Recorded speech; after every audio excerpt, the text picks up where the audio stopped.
हम खबर आपको दें, पैनामा केस अहम मरहले में दाखिल हो गया है। परसों केस की समाअत मुकम्मल हो जाएगी, ऐसा कहते हैं चीफ। आपको बताएंगे जस्टिस आसिफ सईद खोसा। पैनामा केस की समाअत रोजाना की बुनियाद पर हो रही है और अब पैनामा केस अहम मरहले में दाखिल हो गया है और परसों इस केस की समाअत मुकम्मल हो जाएगी। जस्टिस आसिफ सईद खोसा जिनकी सरबराही में ये बेंच समाअत कर रहा है इस अहम केस की, इसको लेकर अब आसिफ सईद खोसा ने यह कहा है कि परसों तक इस केस की समाअत मुकम्मल हो जाएगी। इसी पर मजीद बात कर लेते हैं, मजीद तफसीलात जान लेते हैं। अदील बड़ाइच हमें ज्वाइन कर रहे हैं, अपडेट करेंगे। अदील बताइएगा।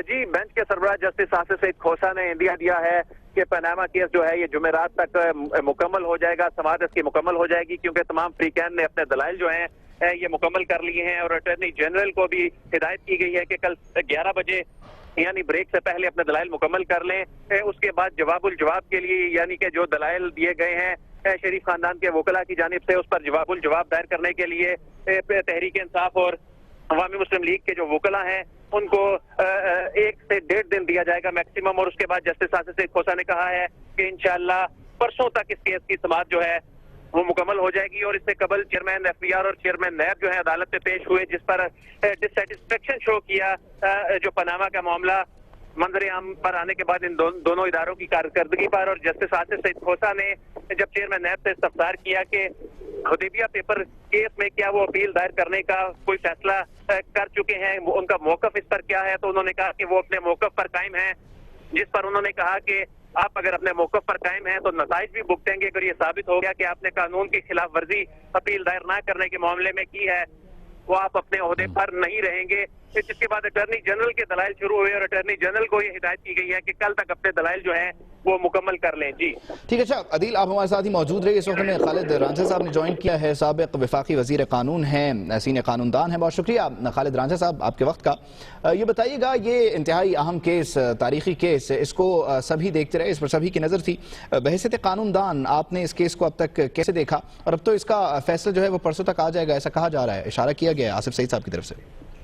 लगता यूँ है कि पहली बार जो अदालत ऐसा रिमार्क्स तब देती है जब अदालत ने माइंड मेकअप कर लिया हो। तो यकीनन माइंड मेकअप ये तो नहीं किया होगा कि हाँ जी हमने इनको स्कॉट फ्री छोड़ना है। माइंड मेकअप किया होगा कि हाँ जी जो बातें सामने आई हैं इनमें इल्जामी गुफ्तगू जो है ये बेबुनियाद नहीं है, और इस पे अगर ये कहेंगे हाँ जी ये बाबुनियाद है तो यकीनन इसमें ऑर्डर जो पास होगा वो मियां साहब के खिलाफ जाएगा। लेकिन एविडेंस अभी तक सामने कोई नहीं आई है। ये अदालत ने स्वाबीज अदालत फिर भी इसको दोबारा शहादत के लिए किसी और इदारे को दे सकती है। अच्छा, तो ये मामला आपको ये लगता है कि आगे किसी और इदारे को रेफर किया जा सकता है? इसलिए कि अभी तक शहादत को नहीं आई है, अब सिर्फ बहस हुई है। ठीक, बहस हुई है मवाद पे और मवाद शहादत नहीं होता। अच्छा खालिद रांझा साहब, एफबीआर ने तस्लीम किया कि पैनामा मामला सामने आने पर फौरी इकदाम नहीं किए गए और चेयरमैन नैब ने कहा कि मुतल्लिका इदारों की तरफ से भी कार्रवाई के बाद ही कार्रवाई की जा सकती है। ये भी बोले कि अपने ख्यालात पर कायम हूँ और हुदैबिया पेपर्स मिल्स पर अपील दायर नहीं करूंगा। इस तमाम पर आप क्या कहेंगे? नहीं, मैं समझता हूँ ये तो एक वाज़े कह दिया अदालत को कि हम हुकूमत के साथ है, और इससे जो ये नया अदारा है मैं समझता हूँ इसकी अफादियत जब लोगों का इत्मीनान नहीं है इसमें अफादियत क्या है इसकी? People have lost confidence in this institution. अच्छा खालिद साहब, ये भी बताइएगा कि जिस तरह से ये केस इंतहाई अहम केस है, इसमें हमारे फेडरल जो इदारे हैं वो भी मुलव्वस हैं, उनका किरदार जो है उसको लेकर भी कई सारे सवालात होते रहे, तो इस केस के एंड पर हम ये भी कुछ एक्सपेक्ट कर सकते हैं, क्योंकि अदालती फैसला में उस पर पहले से कमेंट नहीं कर सकते, लेकिन अंदाजा कि इन इदारों को लेकर भी अदालत की तरफ से कुछ कहा जाएगा, इनकी कारकर्दगी को लेकर कुछ अहम फैसले, कुछ इशारे? बिल्कुल आएंगे, चूंकि इस वक्त अदालत जो है ये अदारों का रोल प्ले कर रही है। अदालत ने अपने आप को एरोगेट कर दिए वो तमाम काम जो कि इन अदारों को करने थे। अगर अपने को एरोगेट किए तो फिर कोई ना कोई फैसला भी तो करेंगे ना। और मेरा ख्याल है इन पे अगर स्पेशल कहा है कि इन अदारों के हेड के ऊपर तो फिर भी हम खुश नहीं होंगे। ठीक। अच्छा खालिद रांझा साहब आप हमारे साथ ही मौजूद रहिए। बैरिस्टर अली ज़फ़र साहब ने हमें ज्वाइन किया, सीनियर कानूनदान है। बहुत शुक्रिया अली ज़फ़र साहब आपके वक्त का। हमने अदालती कार्रवाई में देखा कि बार बार ये कहा जाता रहा मुस्लिम लीग नून के वकला को, हुकूमती जो वकला थे, शरीफ खानदान के जो वकला थे, कि आपका काम है शवाहिद लाना, दस्तावेज़ात लाना, अगर आप नहीं लाते तो केस तो तहरीक इंसाफ का स्ट्रॉन्ग हो रहा है जिनका इल्ज़ाम है। तो अब तक शवाहिद कुछ दिए भी गए, कुछ शवाहिद को लेकर अब भी सवाल है। تھرسڈے کا جو ایکسپیکٹڈ ہم نتیجہ دیکھیں اس میں آپ کو کیا لگ رہا ہے؟ کیونکہ خالد رانجھا صاحب یہ کہہ رہے ہیں کہ صرف بحث ہوئی ہے، شہادت نہیں ہے، تو یہ کیس آگے کسی اور کو ریفر کیا جا سکتا ہے؟ جی بالکل، میرے خیال کے مطابق ایک تو پہلی اچھی بات یہ ہے کہ کیس اب اختتام پہ آ رہا ہے اور کورٹ نے اب ٹارگٹ فکس کر دیا ہے کہ اس کو 3 دن کے اندر اندر ہم ختم کریں گے. لیکن جو ڈیفینس آئی ہے نواز شریف صاحب کی فیملی کی لائرز کی طرف سے، اس میں کیونکہ کوئی ایویڈنس نہیں پیش ہوا تو اس سے یقینی طور پہ کیس جو ہے پی ٹی آئی کا وہ زیادہ اسٹرانگ ہو گیا اور شک جو ہے وہ آلموسٹ سرٹنٹی میں تبدیل ہو رہا ہے. لیکن پھر بھی کورٹ کو یہ دستاویزات کے لیے اور انویسٹیگیشن کو کمپلیٹ کرنے کے لیے میرا خیال ہے ابھی تک اندازہ یہی ہے کہ کورٹ کو شاید کسی کمیشن کی ضرورت پڑے گی، اور وہ کمیشن اگر بنائیں گے تو وہ اپنے ہی تحت بنائیں گے.